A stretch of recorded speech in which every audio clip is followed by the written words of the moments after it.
What's happening, everybody? Live once again here at BP News. I hope you're all ready. I wish we'd all been ready. I hope we're all ready. I hope everybody's, in reality.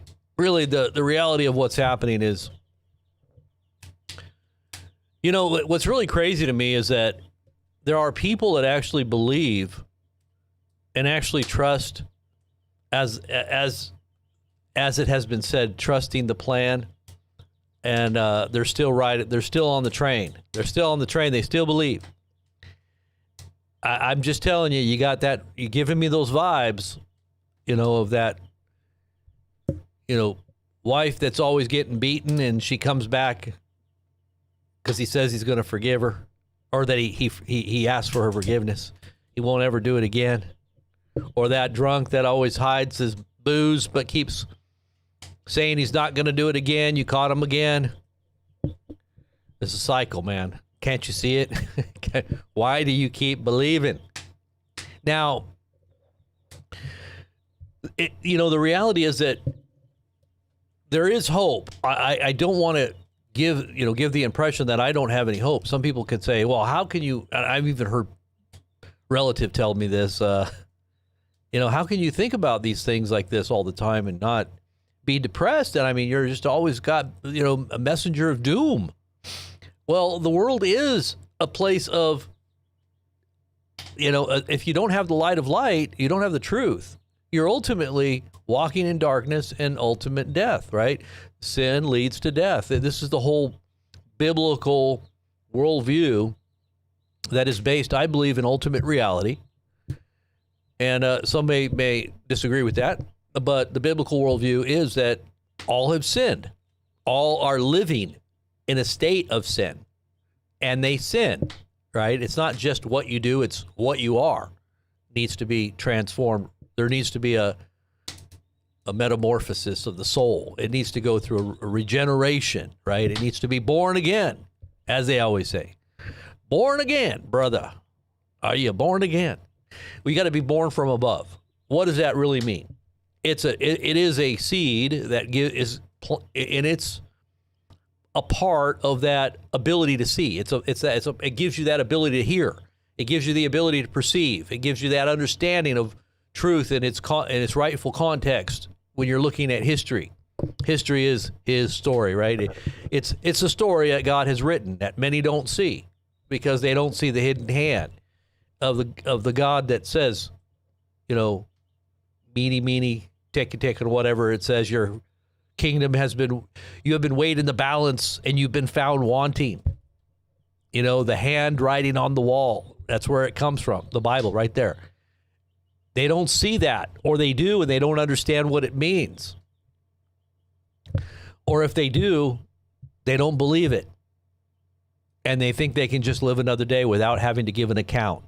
I'm going to tell you what, you have to give an account. Everybody has to give an account. Otherwise, you're going to go through this life wondering what happened. Now, I would say there's three types of people. There's people that make things happen, and I believe those are the people that have their eyes wide open and they're hearing God. They got a call, they got a mission, they've got a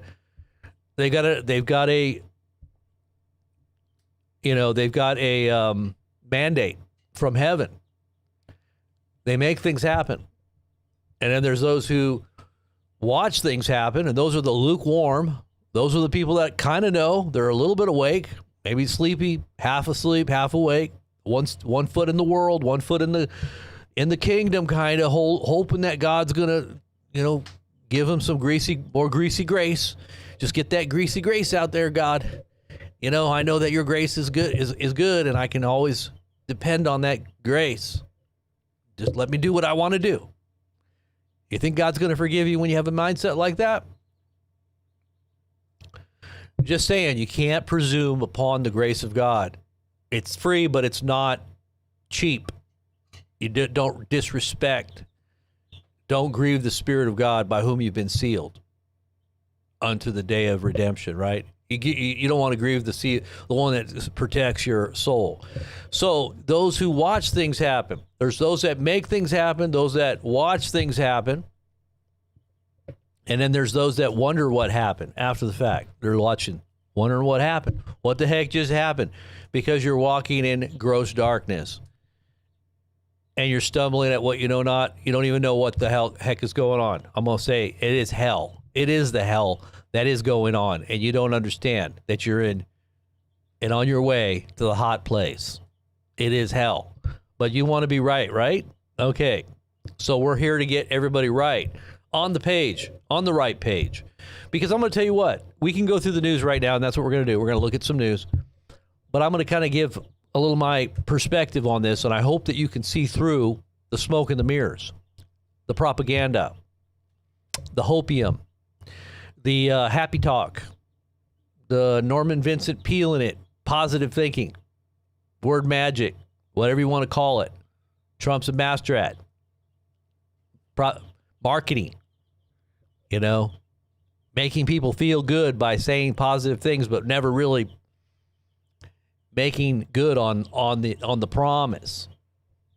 How many things can we go through right now that have not been? Now, there's a little bit of truth to everything, and the devil always quotes the Bible. And I'm just saying, go look at the Bible. The devil's good at quoting the Bible. He quoted it to Jesus. He quoted it to Adam and Eve, but laid them up for a deceitful fall, right? He tried to set them up for destruction. You can actually have a beautiful apple and a little bit of cyanide in there, and it'll kill you. I don't care how beautiful it looks. I don't care how good it is in every way. If there's just a little bit of cyanide in that apple and you eat it, you're going to die. So a little bit of truth or a lot of truth and a bunch of falsehood injected is going to, it says a little bit of foolishness. You know, the fly in the ointment, right? It spoils. It stinketh. So a little bit of foolishness messes up a lot of good things. So don't let the little foolishness that is very easy to compromise and allow into your life, don't let that derail you off of a pursuit of truth. Focused, wholehearted, 100%. That's the only thing that's going to get you to where you got to go. If you're half-hearted, you're going to fall off the train. You're going to fall off the tracks. Right? You're going to get off track. Amen. Good to see you, Scott. Treasure. Good to see all the mods. Carrie Miller, Patty Lynch, Just Me, iPet Goat. God bless. Absent in name. All right, so let's get into the news here. There's a lot going on, and people aren't realizing how serious this Strait of Hormuz shutdown is. They think that by raw power and might that we're right? Because we can do whatever we say is right. We're the strength. We're the muscle. I always say that America's kind of like Big Baby Huey. Got a lot of muscle, but not too smart. In the long run, we're still a young nation. We're only 250 years old. We're fighting a nation that's 2,500 years old. Not to mention all these other nations that are allied with it that are ancient empires. And we're thinking that we're going to just come in there and bully our way through. And I don't think that's really what's going to happen. Now, I think the American people are the ones that are going to suffer. I don't think necessarily that those who are calling the shots behind the scenes are really beholden to America anyway. They're controlling our destiny. They're guiding us into a brick wall for a reason and for a purpose, and it's to plunder. It's to continue to plunder what once was the richest nation in the history of modern history, really, America. And they've been piecemealing and plundering us for quite a while now. Whether it's China just reverse engineering and taking all of our intellectual property rights and our jobs and everything else, to the AI giants now just taking away every job that there is, right from days of COVID. All the corporations just came in and sucked up middle class economy, just sucked it all up. And now you got behemoths like Amazon. We're all dependent on Amazon and all these. There's no competition anymore because everything was sucked dry. During COVID, it was a big sucking sound. If you remember Ross Perot talking about that big sucking sound coming out of Mexico. All your jobs are going to be sucked out of America into Mexico. And that's not just where it went. It was also China. But everything else has been being slowly and methodically being chipped away for the last, 40 years now. Probably longer, but, it's really kind of increased in its pace. And now all we have is an image of what we once were, an appeal to our feelings and our emotions and our thoughts of whether it's our faith, because they do that too. That's what they're doing, or using people's faith. And telling them sweet little lies, telling them, good feelings, trying to appeal to our emotions, but not reality. That's the problem. It's not reality. They're not trying to better you and ennoble your thought of understanding what is actually happening. It's more of just an appeal to your ignorance and making you try to feel good. It's like it's akin to taking drugs. Really, it's just like, hey, you want to feel good? Well, just shoot this into your veins. You'll feel great. You don't want to eat healthy. You don't need to eat healthy. We got an mRNA for you. We got mRNAs that'll make you healthy. They'll take away your cancers. You can go ahead and do whatever you want to do. We'll make it easy for you. Just insert here and let the nanotech do its job, right? I'm sorry about the tweets in the background. Can you guys hear those birds in the background? I've got to transfer these guys out into the little barn now, because they're a little bit too big. They're making too much noise. They hatched from eggs.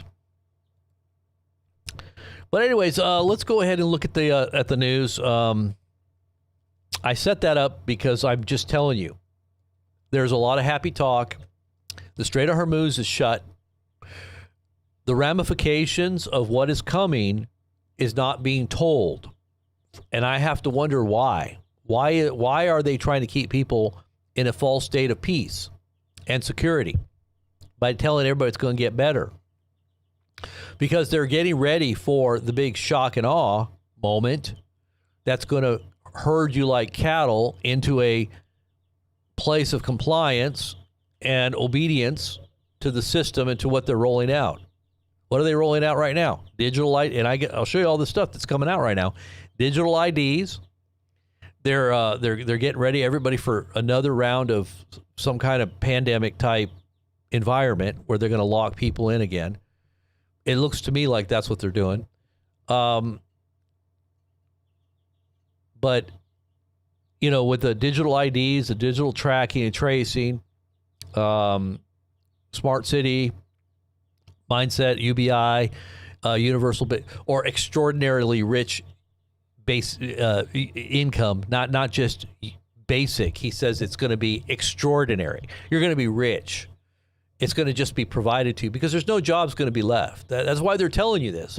They're telling you have to be a part of the system, a good citizen, in order to get your income.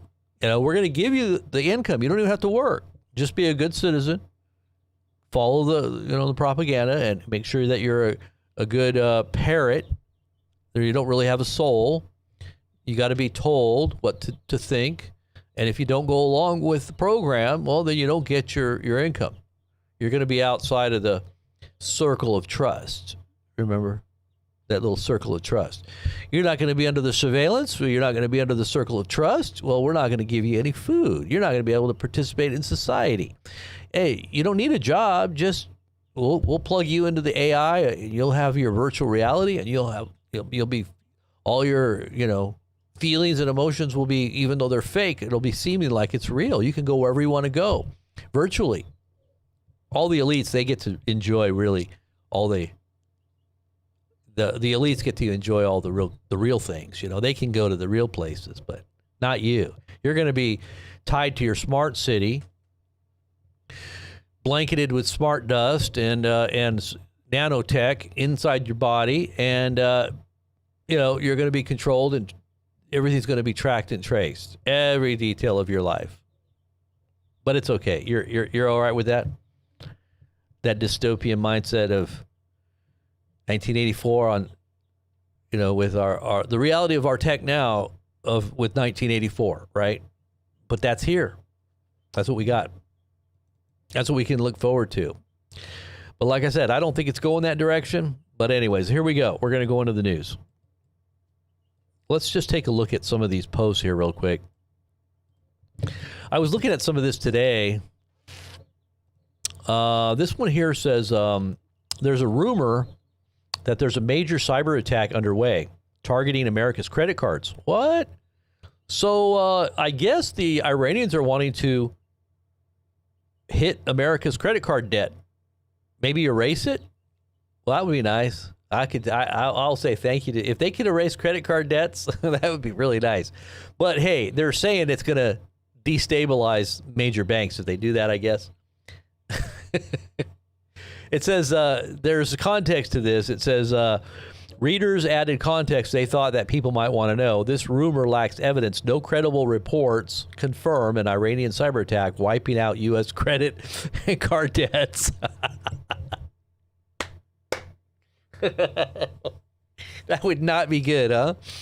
While U.S. banks are on the alert for potential attacks amid the Iran conflict, no large-scale cyber attacks are confirmed. I don't know where this came from, but this is Merlin Capital. This account has 27, maybe CEO of defense contractor, insider, schizo wizard. Okay, Catholic. You got to wonder about this guy. Okay, so I'm just looking at his bio here. Preparing the way for the Lord, making his passage. Okay, so you're telling us stuff that's not confirmed. Okay, well, I don't know how I got that on the radar. All right, here we got Colonel McGregor. Some people are saying this guy's out to lunch too, but I think this guy kind of knows what he's talking about. Former colonel. You might want to take a listen to what he has to say here. Let's just take a listen and see what Colonel McGregor had to say. First of all, if you need medication of any kind, you better go out and buy all the medicines you can get, because in a few months they won't be available, because the petroleum industry has a big role to play in the production of pharmaceuticals. So that's my first piece of advice. And secondly, start thinking in terms of storing food and any other items that you think you may need, because as this war continues, and it's going to continue, the impact that I talked about earlier is going to be felt here. We've had it. But in the meantime, I think you just need to prepare for the worst here. And once the stock market figures out, or the investors, the people in New York that run the financial system, who are largely part of the problem for us, they're going to say, oh my God, and you're going to watch the stock market tank, and you're going to watch the cost of a barrel of oil go up to 200 and potentially all the way to 3. And all of that is going to bring everything inside the United States to a screeching halt. Yes, and I agree with that. I think that what happens is people have this false sense of security because it didn't actually happen the way they thought, and that Trump actually staved. See, people want to believe the best. They don't want war. They don't want the destruction of their societies. They don't want to see death, and so they're going to try to do everything last ditch to try to stop what's happening, and they're doing that.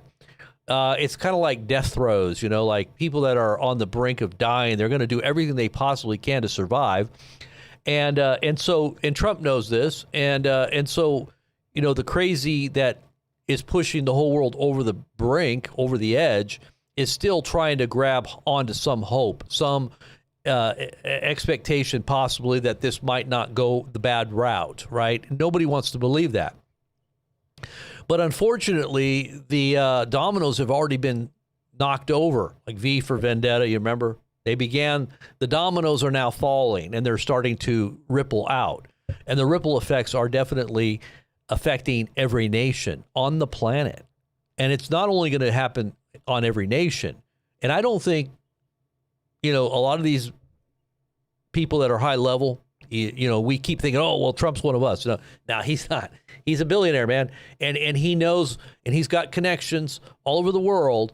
And these guys are high level, not beholden to, I believe, national interest. Though they might say they are, that's kind of what they ran on. They're one of us, right? But it's a betrayal of the actual base or the message. There's a lot of people out there now saying it's betrayal. It's betrayal. Everything is betrayal. It's not Trump is not the man who we voted for. I've been here. You know how many times I've heard that? Well, I'm going to show you something here. Recently, I just was reading on, and this has to do with the whole war in Iran and how people are feeling that this is not exactly what we voted for. Okay, not to mention everything else that goes along with that. The Epstein files, if that was in some way connected to why we're there, or if this is just another part of,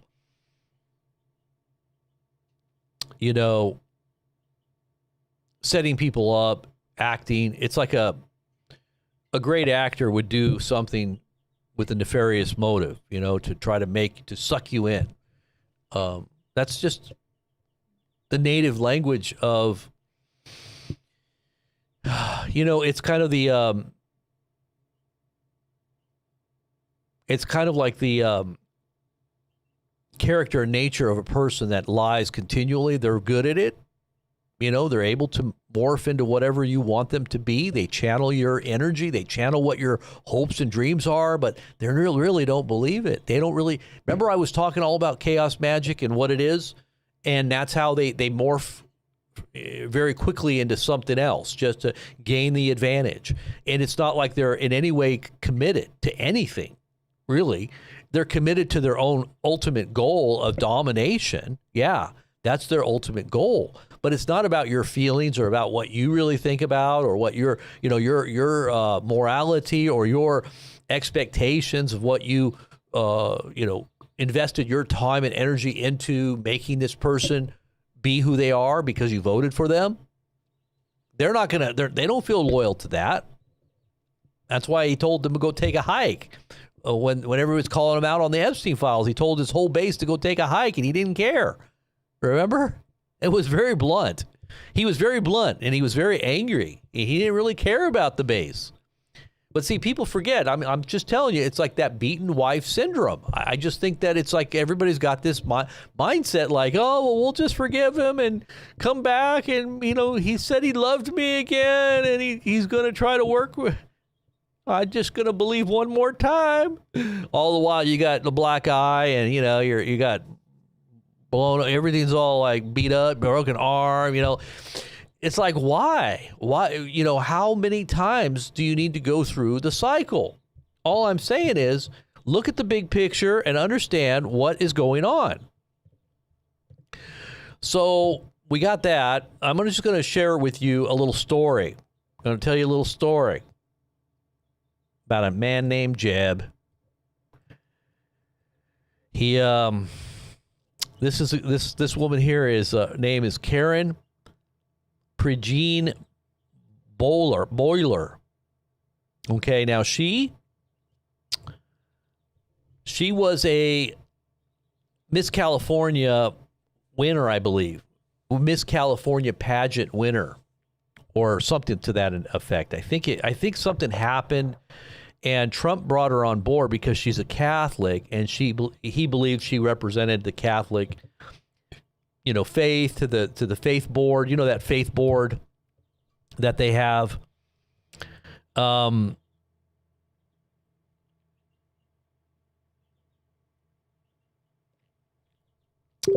the Daily Beast is reporting that Donald Trump officially boots the beauty queen from Religious Commission. So this is the Religious Commission. If you don't know about the Religious Commission, the top dog that answers to Trump is the queen bee herself. The one that gets everybody excited by doing her little dance. That's Paula White. Yeah, the one that actually, had an affair with Benny Hinn right there at the Vatican. She was there at the Vatican with him, holding hands while he's still married.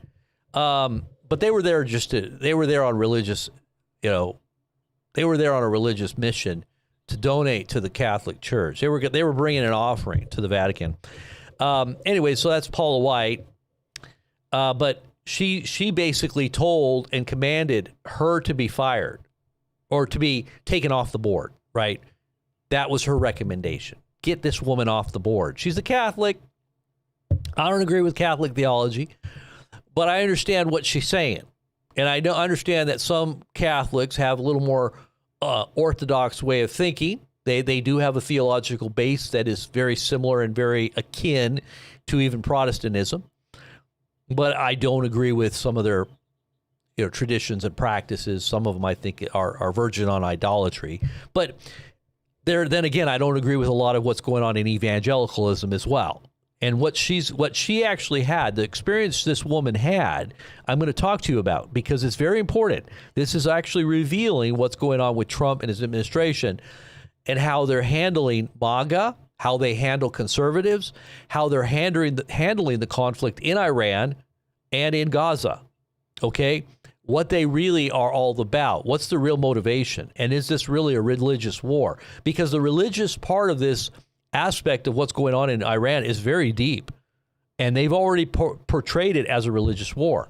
I'm talking about the Trump administration and our own military. We've already framed it as a religious war against Islam. This is coming out of Trump's own mouth and his own advisors, and they're framing it to all the military top brass so they can take it to their troops as a war that's going to usher in, or that is either trying to stop Armageddon or usher in Armageddon, but they're fighting for Jesus. This is what they tell them. There's already been like 200 plus complaints about this messaging that's been happening in every branch of the military. Navy, Marines, Army, Air Force. I don't know about Space Command, but this is coming from the very top. This is coming from Trump himself. Okay, so there's a reason why I'm bringing up this religious aspect and going to try to make sense to you. If you're not really up to speed on what this means, I'm going to try to break it down. All right, so this is Carrie Prejean. She's an American model. And she was a former Miss California, 2009.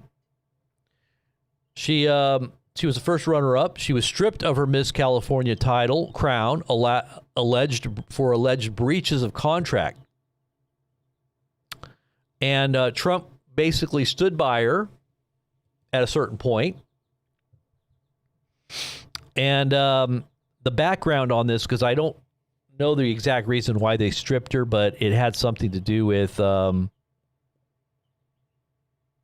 think it had something to do with, okay, so she was raised an evangelical. Her parents were separated, blah, blah, blah. Started the divorce, the trauma with irrevocable shaped the rest of her life. Okay, she is a Catholic, though, from what I understand. Let's see here.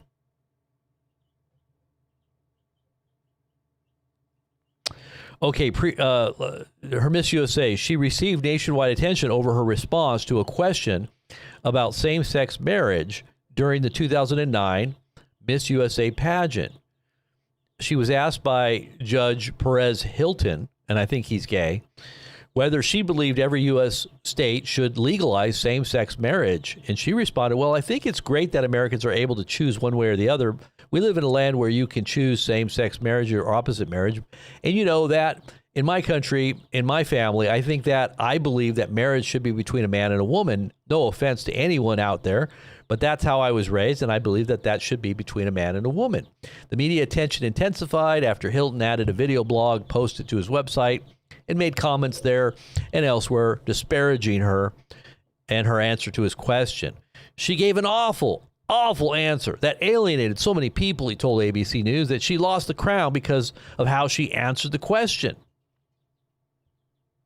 He also told ABC News that she lost the crown because of the way she answered the question. She also stated that she believes that her answer cost her the crown. I was being dared in front of the entire world to give a candid answer to a serious question. If I knew, I told the truth, I would lose all that I was competing for, the crown. Now, see, Trump came to her aid. He came to her side. He brought her on the board of this religious board that advises him, right? And it's a religious freedom board as well, right? I think it has something to do with religious freedom. It says Donald Trump, who owned most of the Miss Universe organization, defended her answer, saying that Miss California has done a wonderful job and that it wasn't a bad answer. That was simply her belief. He then added that a question was a bit clunky, that the question was a bit clunky, and that no matter which way she answered the question, she was going to get killed. Okay, so he basically came to her aid. Now, from what I understand, she's a Catholic now, so I don't know where this... Let me just see if I can find the Catholic part, because I need to make sure I got the right context here.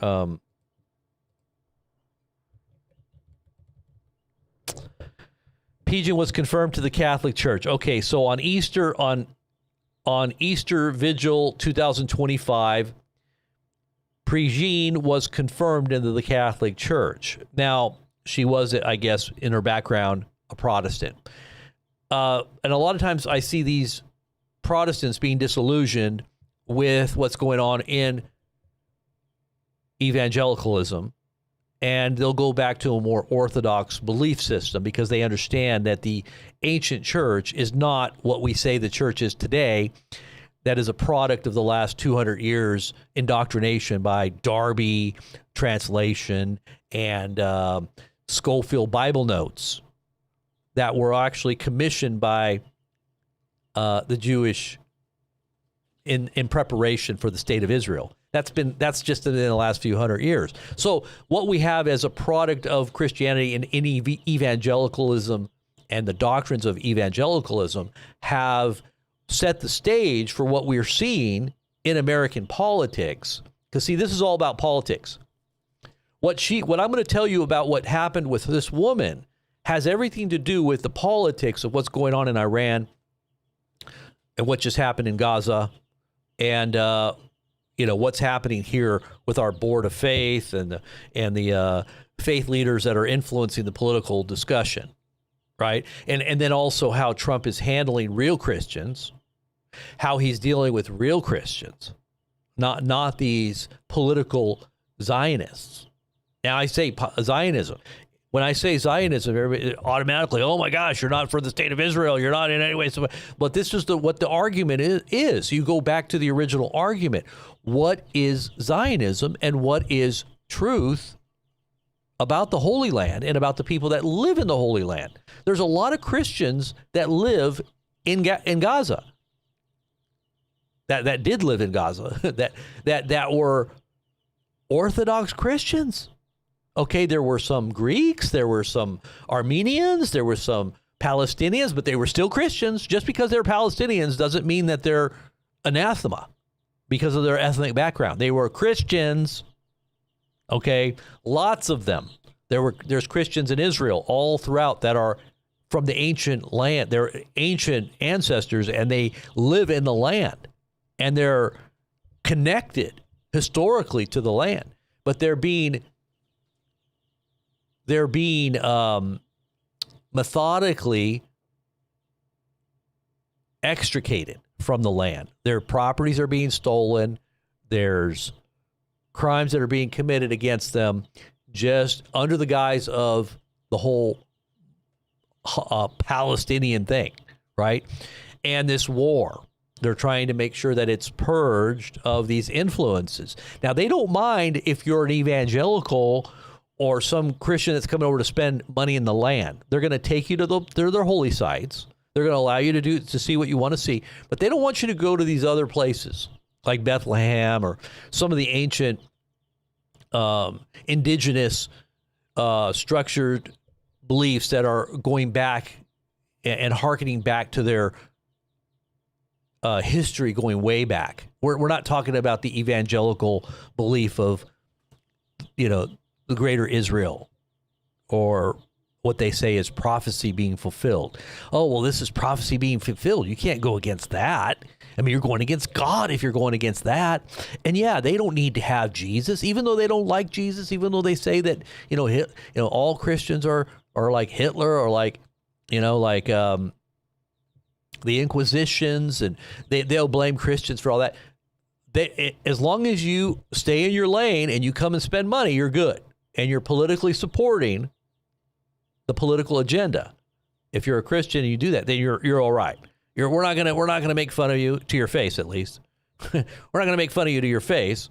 We'll tell you how stupid you are behind your back and set you up for failure in every way. But to your face, you're stupid enough to believe that this love affair that we have is real. It's really not. You're just dumb. But most evangelicals are pretty, an inch thick and a mile wide. They're not really deep anyway. They don't really think theologically past my fingernail. You know what I mean? They don't even have a theological bone in their body that understands history or context and or the spirit of the Lord that interprets the scripture, historically accurate interpretations. They're just lost sheep. I would say they fall into that category of the decadent woman of Revelation that has decked in gold and silver, or gold in or not gold, but she has a gold cup, but she has the scarlet and purple, riding the political beast. She's betrayed, right? At a certain point, she gets eaten, right? That's what happens. You're going to get eaten. Now, this is what this woman feels like. Look at what she said. I'm going to read to you what she said. This is her open letter to Donald Trump after he basically agreed to take her off the board in the last few days. This was posted today, an open letter to Donald Trump, March 12, 2026.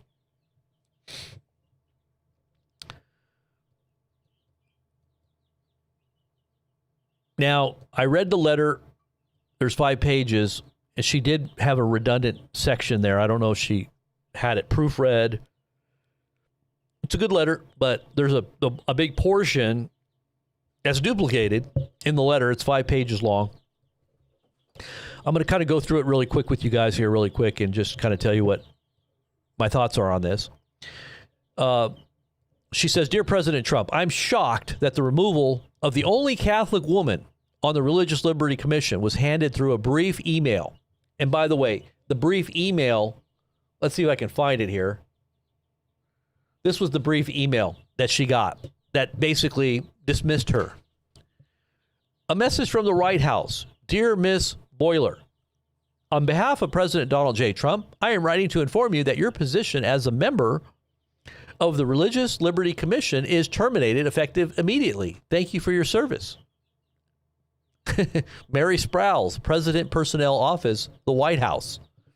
So that was what she got. That's what she said was the brief letter.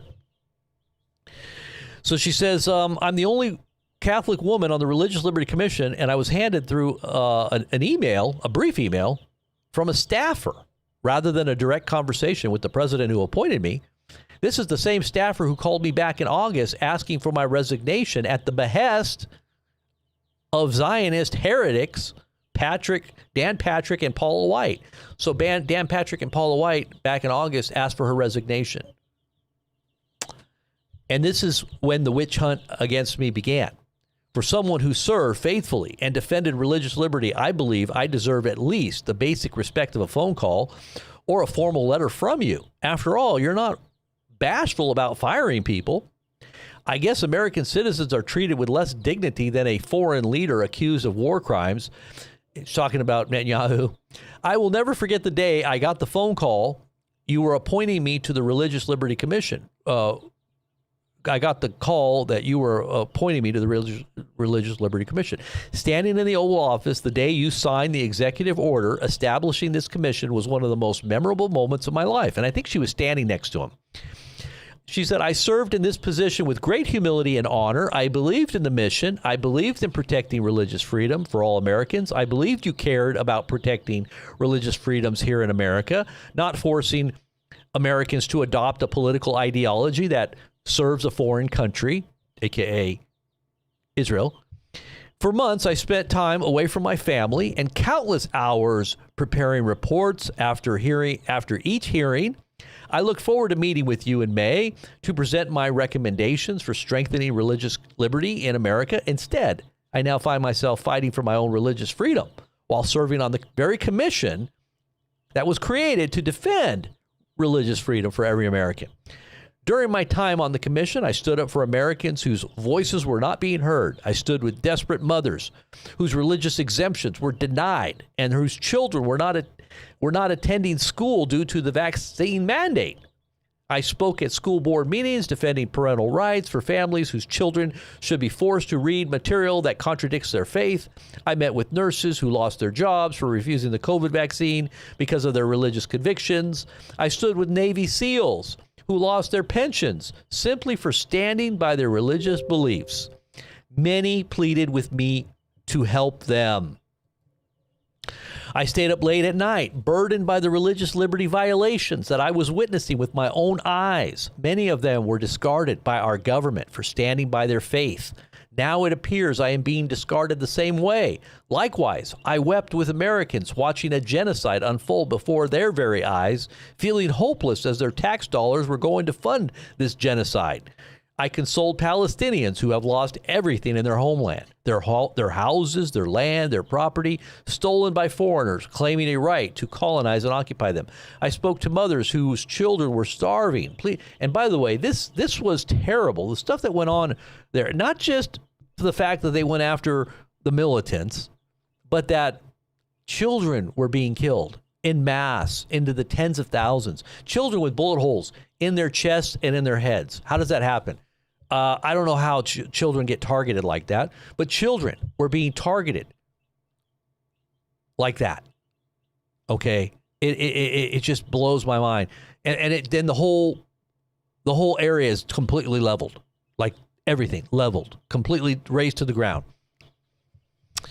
And this is what she's talking about. You're talking about a huge population of Christians that are there as well. I mean, I don't think people realize this. These are not Muslims that are living in the land either. These are real Christians, okay? I consoled Palestinians who have lost everything in their homeland, their houses, land, property, stolen by foreigners, claiming a right to colonize and occupy them. I spoke to mothers, and this right is divine right? They believe it's a divine right. Like this is Amalek, right? Netanyahu said, this is Amalek. Remember what Amalek did? Going back into the scriptures, right? The Lord said, destroy every man, woman, child, beast, everything they own. Completely destroy it. King Saul didn't do it. Now we got to do it, right? This is what Netanyahu was basically telling the military. Go in there and completely destroy them.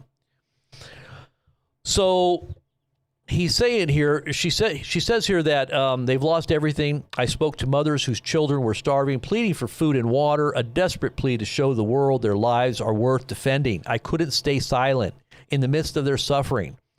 In Matthew chapter 25, 35 through 40, Jesus equates service to the hungry, thirsty, naked, sick, and imprisoned with service to himself, stating that helping the vulnerable is helping him. I am a follower of Christ, and I live my life to do the will of him. I spoke with students who were protesting the grave suffering of Palestinians at the hands of the Israeli government. Remember when all the protests were going on? Obviously, there were bad actors in a lot of these protests, but there were people there that were protesting legitimate concerns. And I think that we should be looking at the legitimacy of people that are speaking out or have, it's already too late now, everything's gone, but at least understand what the context of this complaint is here. But she goes on after she talks about Gaza. She talks about how she was labeled an anti-Semite for basically just saying, for having a criticism. I met with Christians and Muslims, Christian and Muslim Palestinians who were displaced into an open air prison in Gaza. They continue to pray for truly free Palestine someday. I pray along with them. All they want is freedom. Anti-Semitism cannot be used as a shield to silence speech. This is a dangerous threat to our First Amendment rights as Americans. My faith has always been central to who I am. You stood by me in 2009. Remember, this is to Trump. You stood by me in 2009 when I lost my title as Miss California after publicly standing for my Christian beliefs. I was only 21 years old when I gave that speech with you standing next to me. I shared in my speech something my grandfather always told me. You're an American, Carrie. I fought for your freedoms. Don't ever let anyone take them away from you. Those words I cherish to this day. My deeply held religious beliefs define who I am and who I have always been, which is why I will not allow my religious freedom to be taken from me. You knew exactly who I was when you appointed me. I may not have had a prestigious title or a large organization behind my name, but I have conviction, heart, and an unwavering commitment to the Christian principles that I stand for. I stood on that commission stage with some of the most well-respected people in America. What I realize is that many of them are too afraid to speak.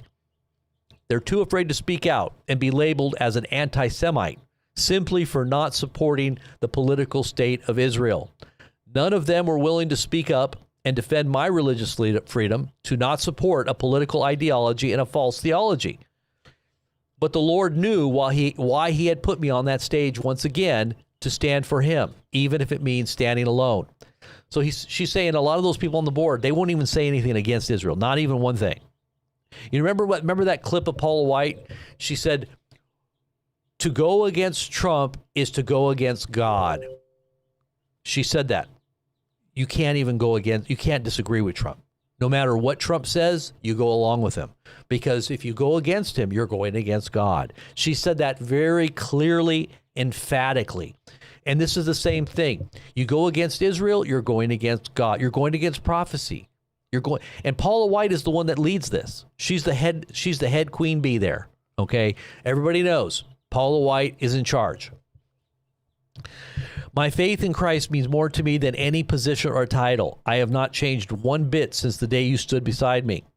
This is why it is so shocking to now be removed from a religious liberty commission for doing the very same thing that you once defended.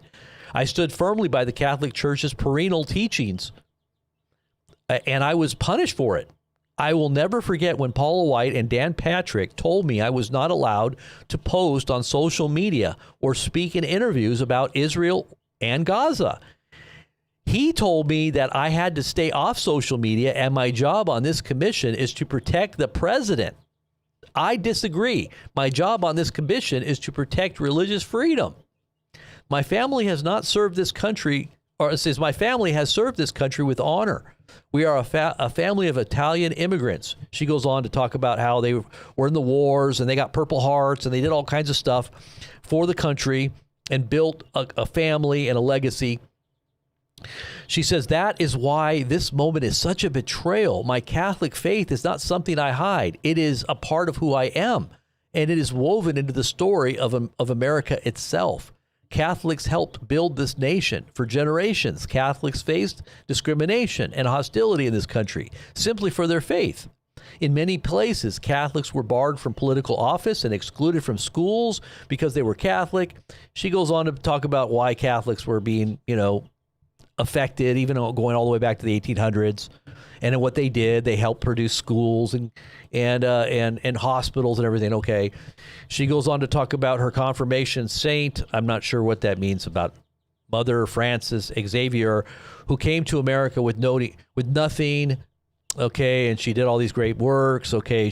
So she goes on to say, I've stood by you, Trump, for 20 years.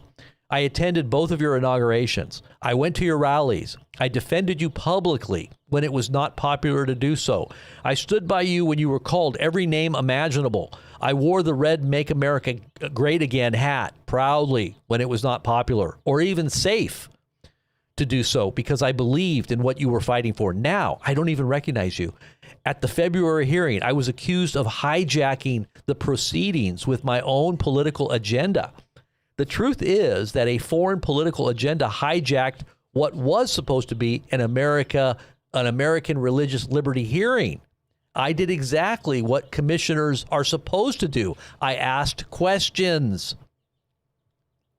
Those questions I asked came from a real concern for defining the definition of anti-Semitism, as well as my Catholic religious beliefs. So she said something that was contrary to the party line, right? She wanted to question. She wanted to ask a deeper question that in regards to what is anti-Semitism. Can you please let's define what it really is, right? So she goes on to say, and also my deep concern for the dignity of innocent human life that is being killed in Gaza, innocent Palestinians who have been starved, gunned down, bombed, limbs blown off, children orphaned, all with the support of our government. Catholics do not believe in the modern state of Israel, that the modern state of Israel fulfills biblical prophecy.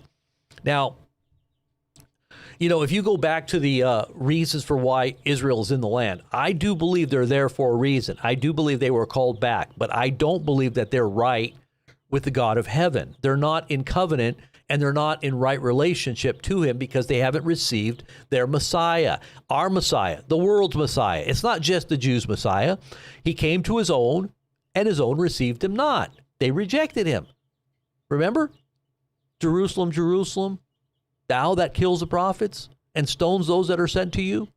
How often I would have gathered you together as a mother hen doth gather her chicks, but you would not. Behold, your house is left unto you desolate for 2,000 plus years until prophecy is going to start to come to pass. You're still not going to know me at that time, but you will during Jacob's troubles when you're surrounded and all these wars begin. Then you're going to see him whom you've pierced.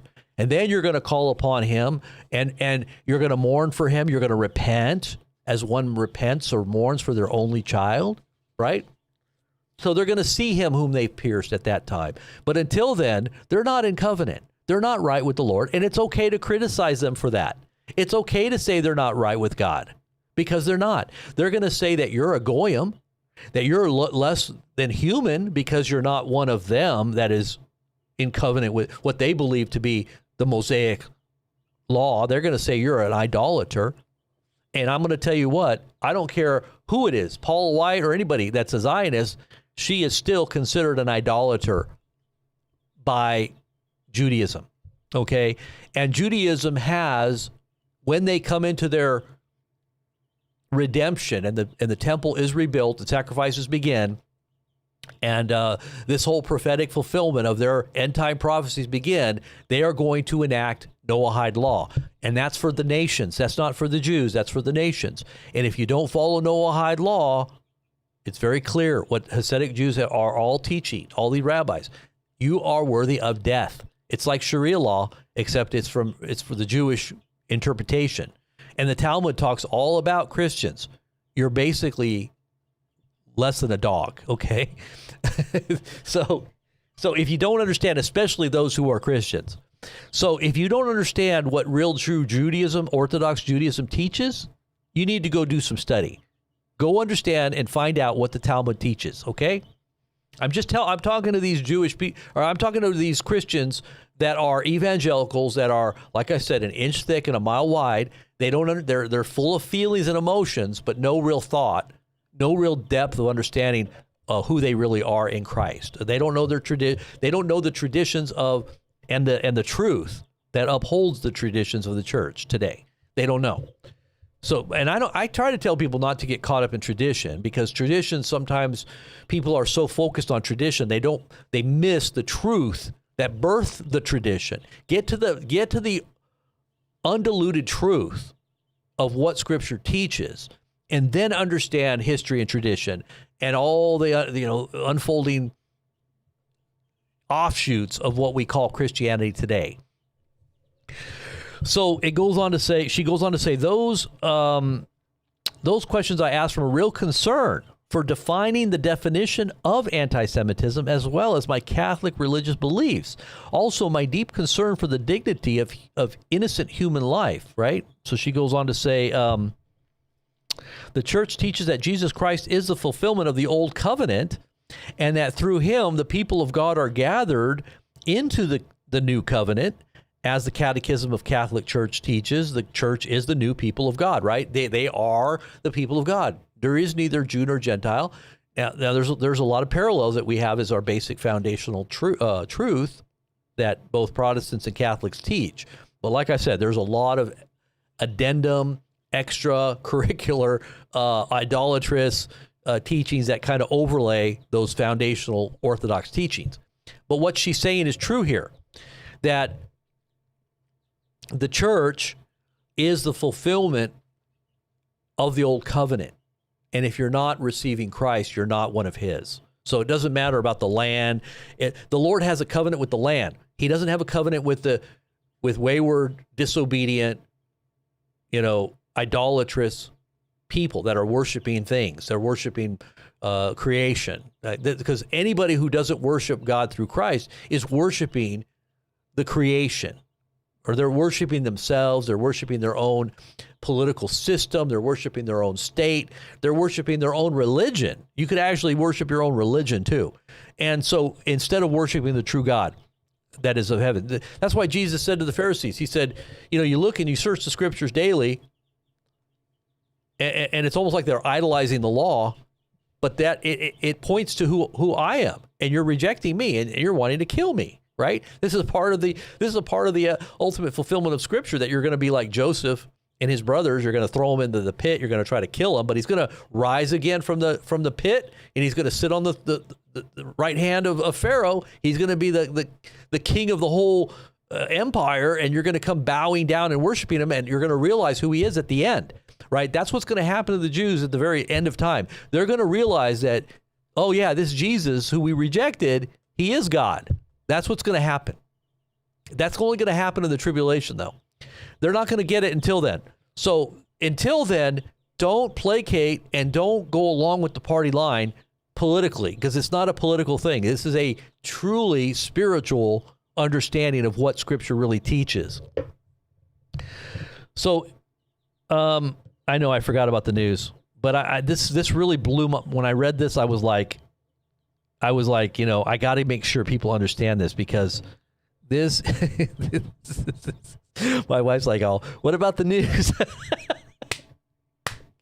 This is part of the news cycle, though. It really is, because this is what is motivate. This is like the motivation of why all this is happening. If you can get this, then you'll understand the context of this religious war, because this is really about spiritual things. What you see going on in the world right now is biblical prophecy coming to pass.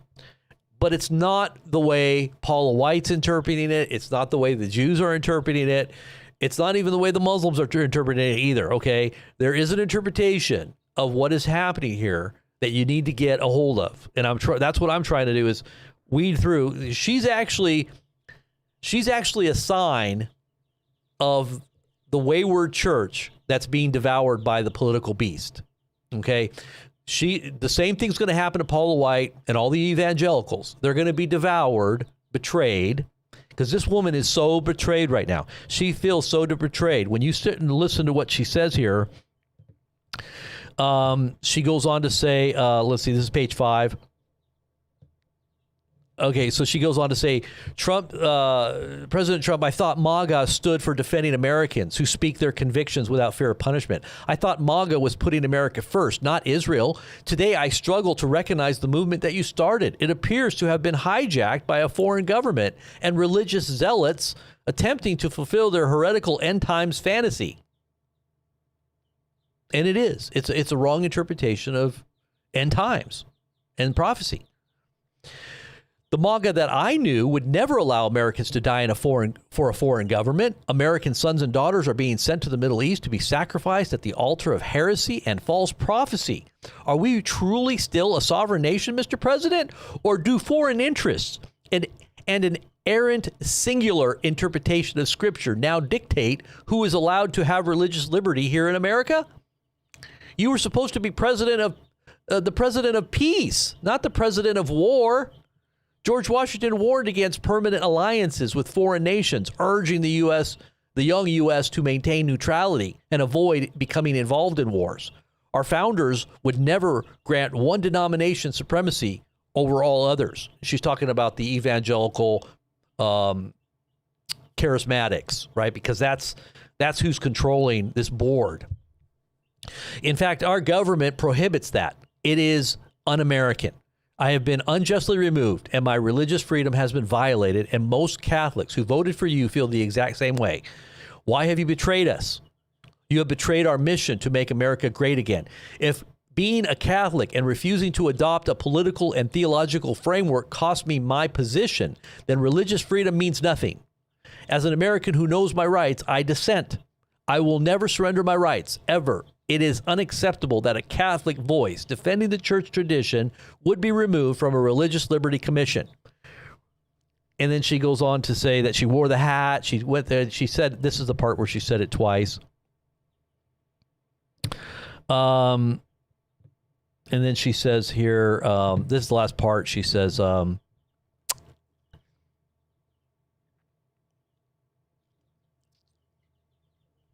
we, the people, must take back our country. We will never stop fighting for America. Your Religious Liberty Commission has been hijacked by heretics and cold-blooded ethno-nationalists. To say your presidency is a disappointment to your supporters is an understatement. We believed in you. You have betrayed us. I am praying for our nation and for you, Mr. President.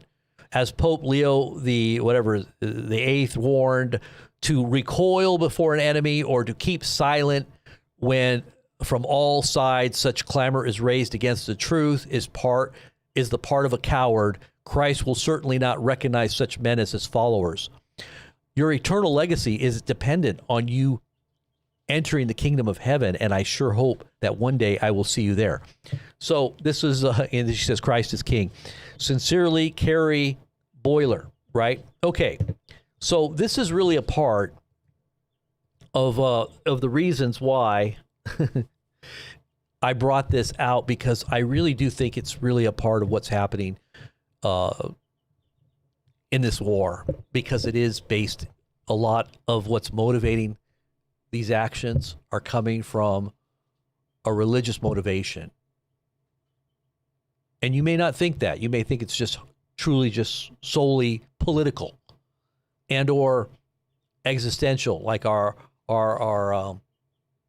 we're being attacked or something, you know, like this is needing to happen so that we can be free, the world can be free. No, this is a linchpin. This is literally going to cause the world to explode in a war that we can't even imagine. That's what's on the horizon, and it's coming because of what just happened. I'm just giving you a heads up on this. If you don't see it coming, well, you're going to figure it out too late. That's what I said. You're going to be one of the ones that wonders what happened. What the heck just happened? You're going to be like completely shocked at what goes down. All right, so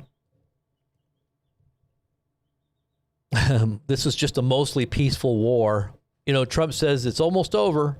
Yep, it's pretty much done. They're done. I have a feeling it's just beginning. This is Mario Newfall. This is someone that's pretty influential on Twitter. He's got a following of millions, 3.1 million followers. Iran is controlling the war. They are in control. They are in the driver's seat right now. If you don't know that, if you don't see that, you don't understand that, you need to open your eyes.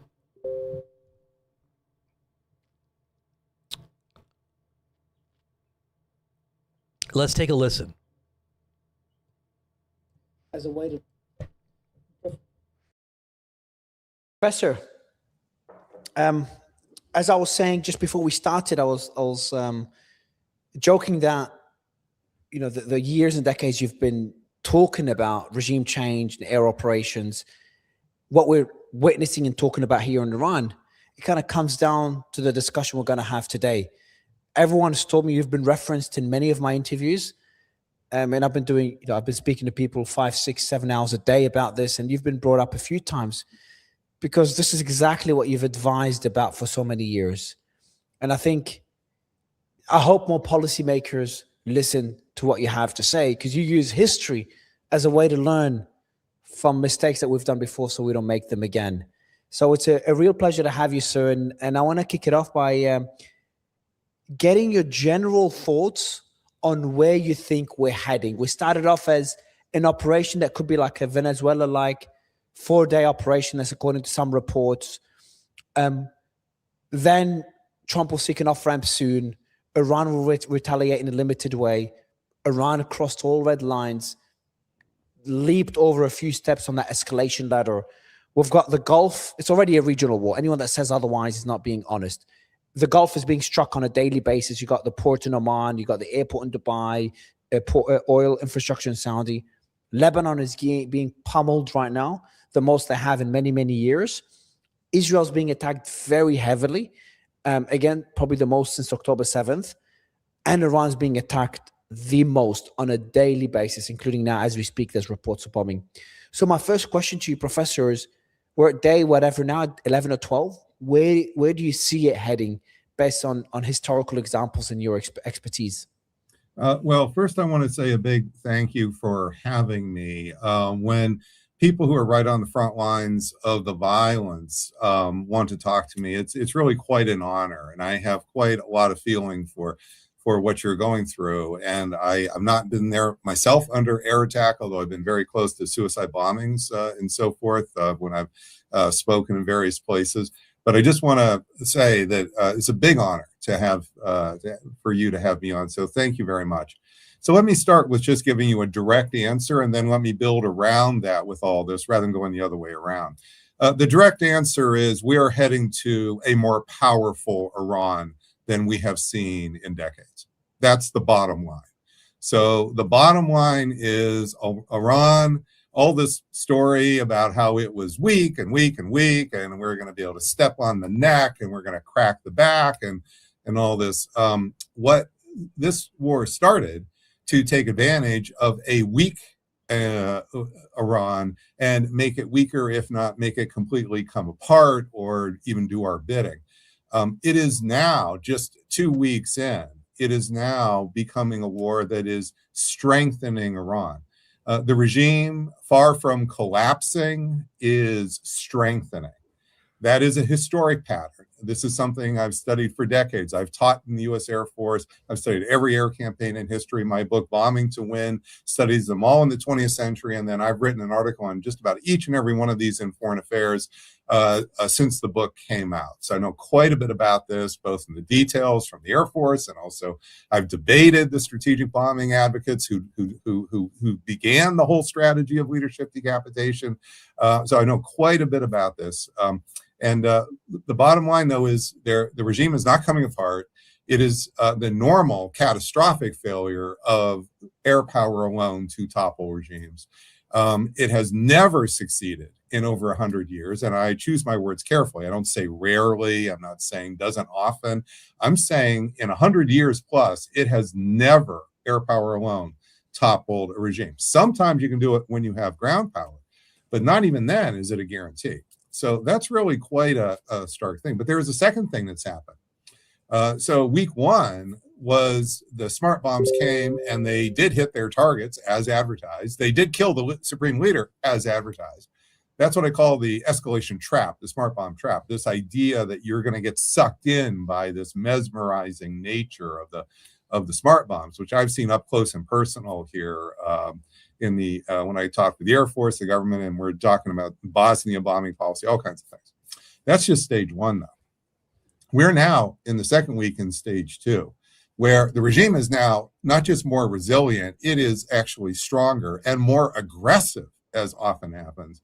And what they've done with all that is they have launched a horizontal escalation campaign, which is targeting your country, it's targeting Dubai, it's targeting a number of places, but it is first and foremost strengthening its control over the Strait of Hormuz.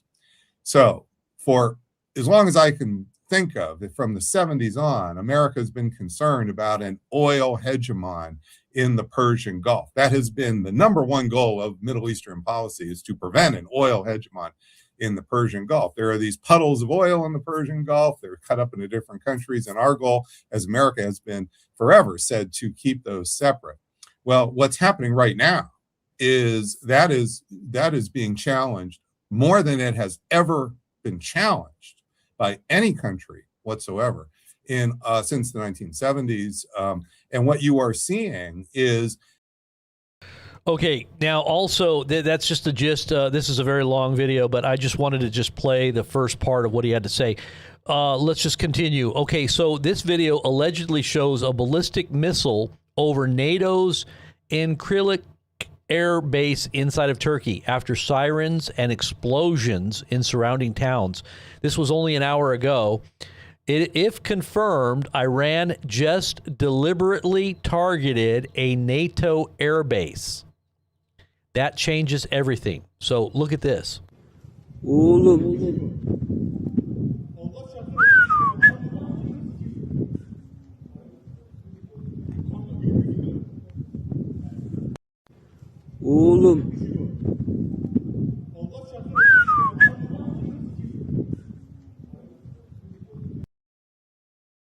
So that's what they're saying, and that could be very significant.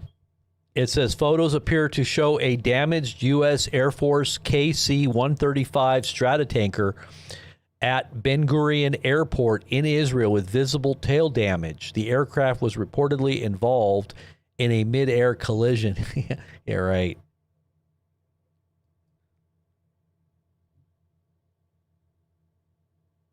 It's amazing that it was able to fly and land, with damage. It says, oh, wow. It says, okay, so the aircraft was reportedly involved in a mid-air collision with another KC-135 over western Iraq earlier tonight. One tanker crashed. The second one made it to Israel. Reminder, KC-135s carry no parachutes and have no ejection seats. The crew of the downed aircraft had no way out. Oh, no. That's terrible. That's crazy. So I guess we lost one of our big, and this is these two of these types of planes collided, supposedly. Now, I don't know if that's true or not, but this is according to CBS.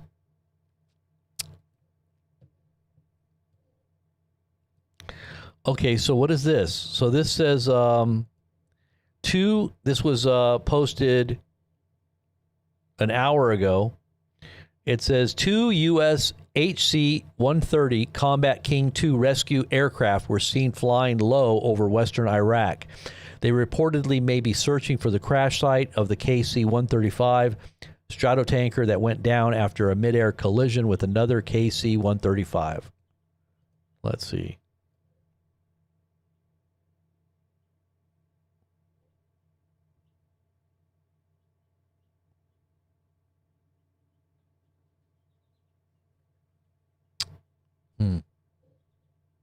That's not good. Let's see what else we got here.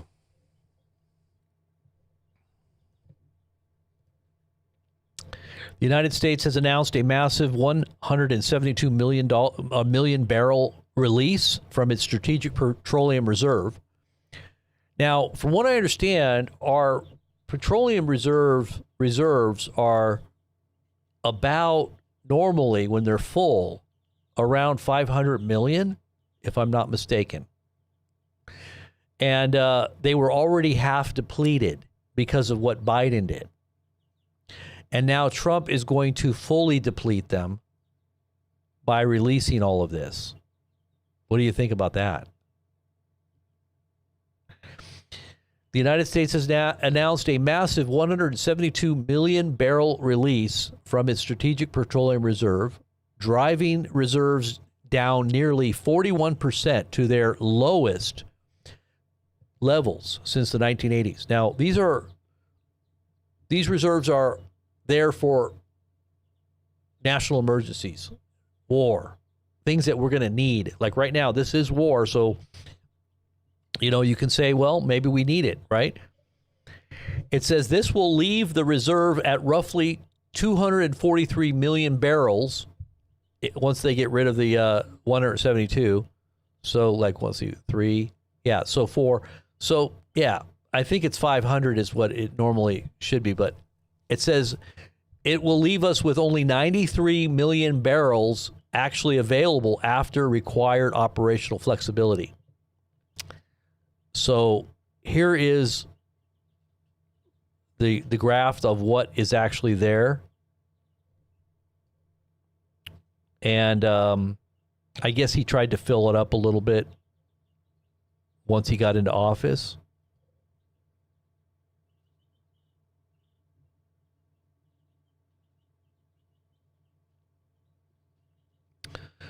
So the recession of 2000 and what was that? Our reserves were up there at 700 million barrels back in 2010, 11, 12. And then when COVID hit, look at that. When COVID hit, the strategic reserves just fell all the way. Look at that. Wow.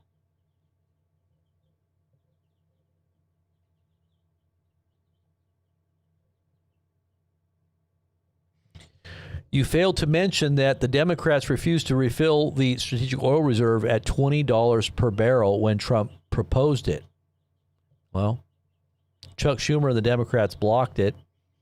Biden used the strategic oil reserve immorally to boost his election chances by lowering gas prices. That's true. That is true. Now, it's not gonna. It's artificially keeping our prices somewhat stable. They're still going up, but what's going to end up happening is you're taking from the future because those reserves have to be replenished. So in the future, it's going to still cause prices to increase. There's still not enough oil on the markets, and there's going to be a huge lack of oil globally. That's going to affect everything. And it's going to affect America.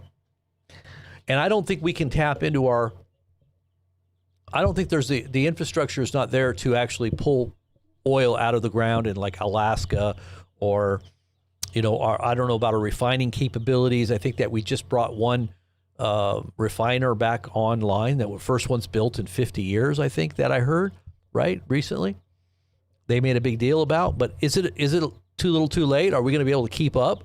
Are we going to be able to sustain our own need for oil, or what? Is it going to go up in price? Is this going to be a part of, Trump says we're energy exporter. We're actually producing a lot more energy. So if that's true in oil, then those prices going up is a good thing, right? That's the way Trump made it seem. Like, hey, if prices go up, hey, we're producing, so we're going to make a lot of money. But what about our prices at the pump? Are they gonna lower our prices because we're making so much, we're producing so much oil? Are they gonna lower prices? Probably not. I'm gonna tell you right now, probably not, because they're gonna say, oh, we're in a time of war. It's terrible. We're in a crisis moment. It's all Iran's fault. But hey, we're making money off of the sale of oil, and your prices at the pump. This is patriotic duty. You're just like another tax. It's not only gonna affect you at the pump. It's going to affect your food prices and everything else. And then, McGregor, people were saying, no, this guy McGregor is Colonel McGregor is a fearmonger because he's saying that it's going to affect your prices for medications. You better get all your medications. Petroleum is a big part, of keeping prices low and actually being able to even get medications. Not to mention the fact that if we're at war with the allies of Iran, China in particular, a lot of that sourced, antibiotics comes from China. We get a lot of antibiotics. We get a lot of pharmaceuticals from them as well, or at least the base components that we build our pharmaceuticals, right? I know India does a lot of pharmaceuticals as well, but, when you hear warnings like this, you should take them serious and don't just say, oh, they're crazy. People said that about me when I was warning about things, and it all came true. Like, well, the crazy conspiracy theorist was right again, but it's not a conspiracy. It might be a conspiracy on a level of people colluding to deceive and to ultimately take advantage of people that don't know what's going on. A criminal conspiracy, but in terms of it being outrageous and crazy. It's not. It's actually happening. and people don't see it. And this is why I think the Bible says suddenly they're going to be, they're going to be destroyed. And it talks about this suddenly moment, or the whole world comes in, gets caught in a trap. When a trap springs, it's very suddenly, right? It says that the whole world is going to be caught in that trap of the last days. If this is truly the last days, and how many of you out there really believe, I'm kind of curious, how many in the chat room actually believe that we're living in the last days? That this is literally what the Bible predicted, and these things that we're watching and witnessing right now are pieces of the last day puzzle coming together with the whole Iran war and where this is leading and what's going to happen to America. How many of you guys believe that that's prophecy right there, that we're starting to see pieces coming together? How they fit? Well, we're trying to put all those pieces together, and we're trying to make sure that everybody understands what the timeline really is, because I think there's been a lot of false prophecies out there. I think there's been a lot of prophecy teachers that have misled people, and they're still saying that this isn't it. This is a prelude. This isn't really the end times. And, Trump is actually a good leader. He's not really deceiving anybody. He's just, he just, his advisors, like the, no, not if you're really looking at the history and you're looking at context. Don't listen to what a person says. Listen and watch what they do. Right? Look at what they do. That should be a clear indicator for you to figure out what's going on. In the meantime, I got to because I was supposed to go somewhere, and I wanted to do this broadcast really quickly just to kind of give a heads up on preparations. Make sure you're ready in every way. Prepare yourself. Stock up on food. Just like he said, McGregor said, get yourself some food. He talked about getting food. He talked about getting your medications. Get things, stock up while you can. I would say the most important thing, get some, some basic staples, and recognize that if things do go sideways, things are going to be gone.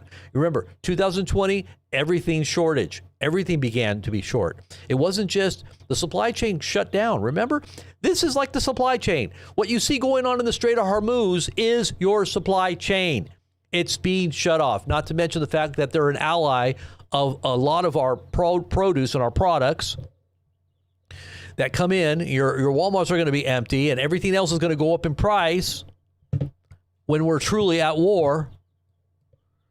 And when people realize how much of a real war this really is, they're gonna wet themselves. They're going to start wondering what they're going to do, and the markets are going to then panic. That hasn't happened yet.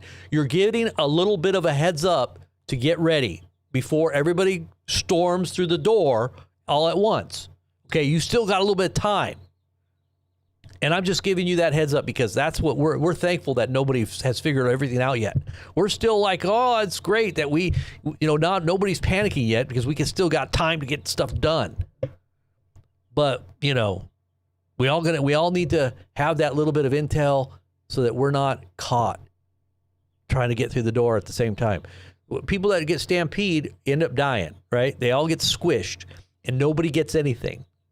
They're all going to be like, have you ever seen a stampede? That you don't want to get caught. It's called a herd mentality. You don't want a herd mentality.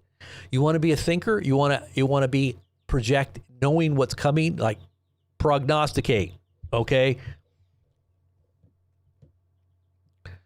Trump says that ships must show courage and pass through the Strait of Hormuz. You got to be kidding me. You got to be kidding me. Look at this. Look at this post.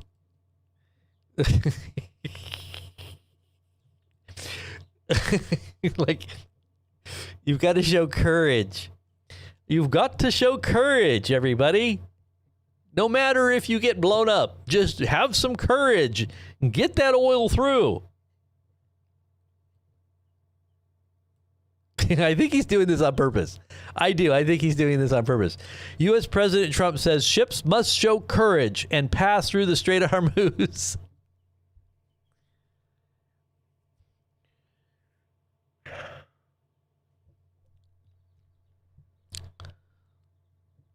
That's like telling people, like, it's like World War II and you're in those bombing missions, you know, where most of the planes get shot out of the sky, and they're saying, just have some courage.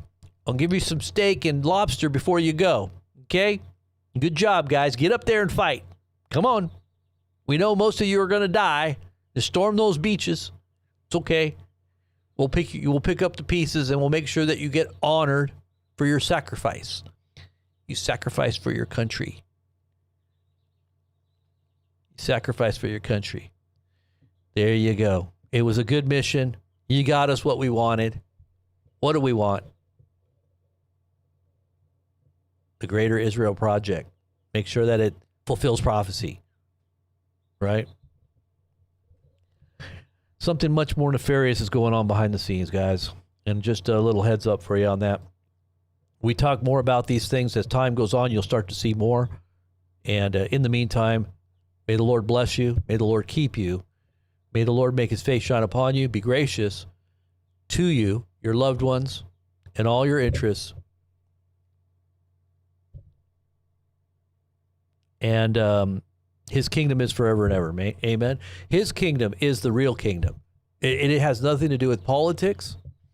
I mean, you can say it's spiritual politics, but it's spiritual. God rules everything. In the end, it all comes back to him.